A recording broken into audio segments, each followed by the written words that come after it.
Loot boxes. They're becoming more and more prevalent in video games today. One of the biggest perpetrators of having loot boxes in their video games is Electronic Arts, better known as EA. You know, the company that was voted as the best in the country in 2017 and in years past. In fact, they're in the news in a bad light in countries such as Belgium. This issue that they are getting in trouble for are indeed loot boxes. Now, the Belgian government is arguing that loot boxes in games, such as those published by EA, are to be considered as gambling. Is this actually true, or is this all nonsense?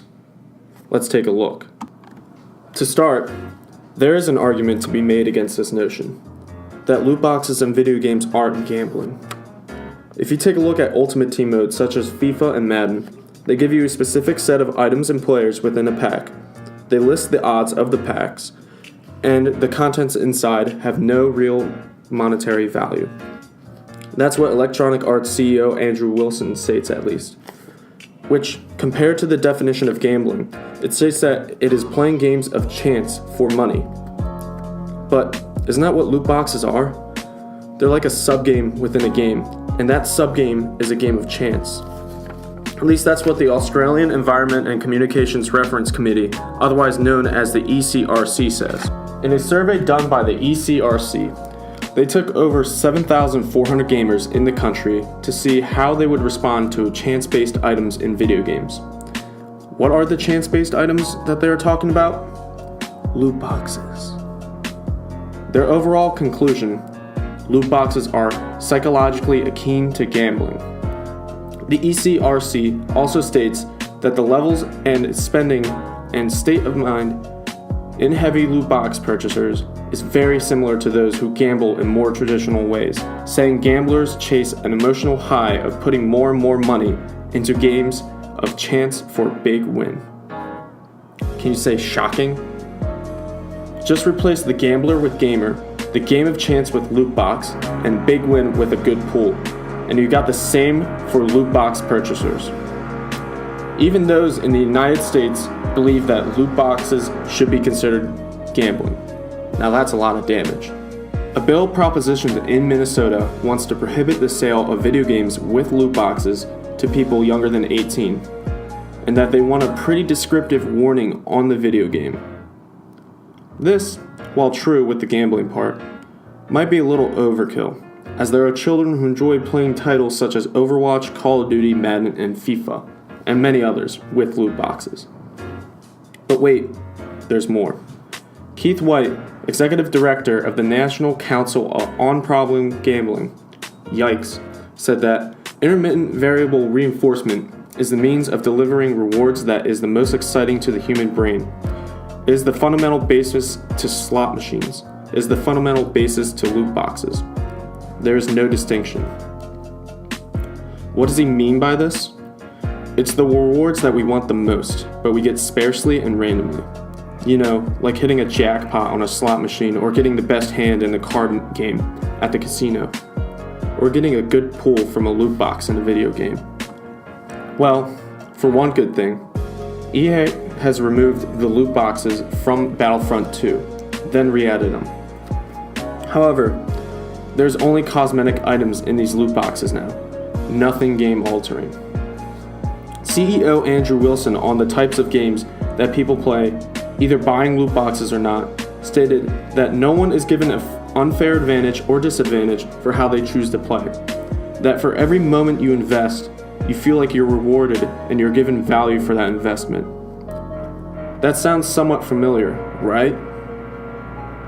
EA has also stated that they aren't planning on putting loot boxes into their new title, Battlefield 5, as well as not releasing a premium pass for additional content. This is a step in the right direction, not littering the game with in-game purchases and loot boxes. Something tells me that this isn't going to work out though. And with the games with loot boxes, they still don't consider them gambling. But there is one difference, however. There is no monetary value that companies like EA gives these rewards from loot boxes. There is no active market from EA to which you could sell your items for real money, just in-game currency. And they make it illegal to sell such in-game currencies online to where if you're caught, you'll get banned. Well, that's peachy, alright. And they have their reasons. Cool, I get it. But there's one thing. On November 11th, 2018, in this year's Madden Ultimate Team, EA released a pack that gave the option of cosmetic in-game items or the choice of in-game currency. The only problem here is that the pack could only be purchased with points, which points could only be bought with dollars, them bills, money. So is EA going to be alright with scrutinizing the player for selling their in-game currencies for money, but they're going to do the same thing in the store? But how do these packs work exactly? Here's a video of me opening packs within the store of Madden Ultimate Team with coins. They list exactly what type of players you'd expect to see in the pack, or the loot box of this game. EA also lists the odds of pulling better players than what is the minimum. This is like what I stated they do earlier in the video. Gotta give them credit, I guess. In all, I opened 11 packs worth a total of 82,500 coins, which is the in-game currency you earn. If I were to buy this with real money instead of coins, this would have cost me around $16.50. That's a good amount of money for some kid in college to blow through in the 5 minutes that this clip lasts, right? I let the sound play in the back for the first pack so that you can hear what it sounds like. That way it won't be too repetitive with what I actually get in these loot boxes. Take notice of the different animations and sounds they have for different players before they are revealed. For those new to sports games with Ultimate Team modes, the higher the overall or the big number in the top right corner, the rarer or better the pool. You want to get players with the highest overall possible to make the most amount of coins. Just like how gamblers want to get the jackpot or the best hand in the card game to win the most amount of money possible. I'll also list the price of cards that are sold for a decent amount of money of the in-game currency on the screen while the player is up. What have you noticed as I've been talking? Do the animations entice you? Do they entertain you? All these cards before the player is revealed have bright, flashy animations. Trust me, the better and more recent the player, the cooler they get. These animations for these loot boxes are kind of like the bright, flashy animations and lights on a slot machine in a casino, right? One thing that has stuck out to me when I was recording this part was that my roommate was watching me. He had made the comment on how he used to watch YouTube videos on pack pullings for FIFA and how addictive they are just to watch someone else spend money on these packs. Also, getting a good pull gives you a good rush, an emotional high that we seek when we open these packs. Kind of like those in the gamblers who bet more and more money for big wins. Except I'm pouring more and more coins into these packs, looking for my big pull, looking for my emotional high. Washington State Senator Kevin Ranker's statement on loot boxes is the entire setup of digital gaming. The entire visual of it, the entire sensory load of it is rapid and is immediate. These audio-visual cues are important, kind of like those used by casinos for slot machines. Keith White from earlier also adds that casinos have preserved the sound of crashing coins even though slot machine winnings now come on slips of paper.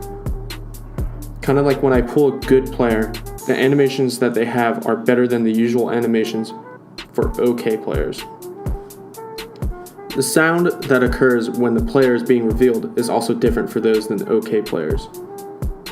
The players that I do end up getting in this pack may seem good, and that would be true if I was into my second week of playing the game with a couple hours of a day at most.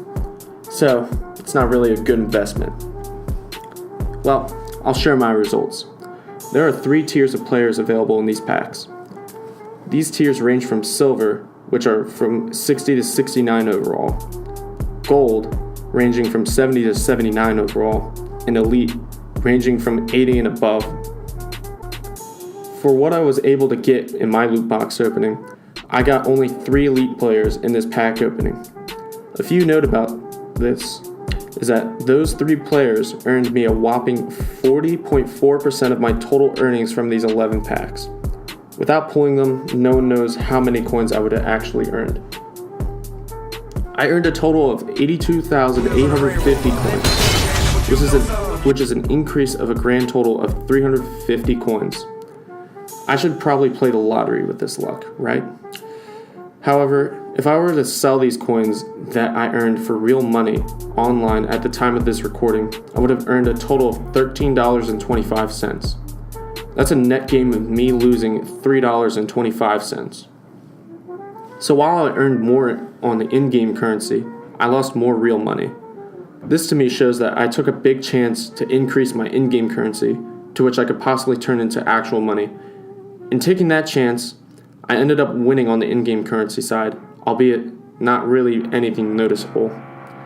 Even though this was the case, I lost on the real-life currency side, losing actual money. It's almost like you came out of a casino with more chips than you went in with, but less money also. So, loot boxes, which are chance-based items in video games, use techniques similar to those used by casinos. They show you the odds of getting different pools, both good and bad, like the odds of a hand winning or not winning in a round of Texas Hold'em. They use bright visuals and different sounds for the different in-game items that you could get, like those of a slot machine. There's coincidentally a euphoric high there when you get a good pull from a loot box, like the euphoric high from getting a big win at a game at the casino. The more and more money you spend on opening loot boxes, studies say that you are more likely to develop an addiction to traditional gambling. But I'll add this from an article that I read while I was researching, from a call from a representative of Goldman Sachs that is an investor with EA, and EA CEO Andrew Wilson. When asked about the reports from other countries such as Belgium if loot boxes and Ultimate Team modes were gambling, specifically FIFA in this case, Wilson stated this: "We do not believe that FIFA Ultimate Team," Wilson started before catching himself mid-sentence. "All loot boxes are gambling," he concluded in the same breath. So, are loot boxes gambling? Thanks for watching.